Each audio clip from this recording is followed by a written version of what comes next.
છોકરાઓ કે માની લો કે 12,000 રૂપિયા છે, બરાબર છે, 5% લેખે 2 વર્ષનું ચક્રવૃદ્ધિ વ્યાજ શોધો.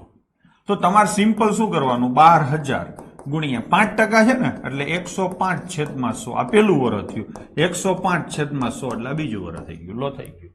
જે જવાબ આવે એમાંથી તમારે કેટલા બાદ કરવાના, 12,000, એટલે વ્યાજ મળી ગયું. જો બાદ ન કરો તો વ્યાજ મુદ્દલ મળે. બરાબર છે. તો તમે આ રીતે સીધે સીધું કરી શકો.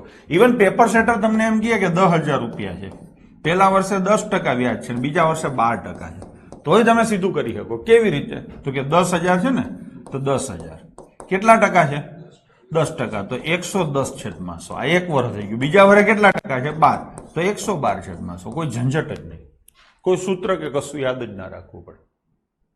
અને આમાંથી તમે 10,000 બાદ કરો એટલે સીધે સીધું શું મળે, ચક્રવૃદ્ધિ વ્યાજ. ડન છે.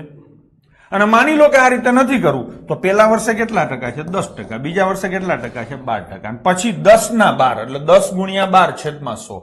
બરાબર ને? તો 10 ગુણ્યા 12/100 કેટલા થશે? આ 10 ને 12, 22 અને 1.2 એટલે 13.2% થશે. સીધા તમે 23.2 થશે. સીધા તમે 10,000 ના 23.2% કરો તોય થઈ જાય.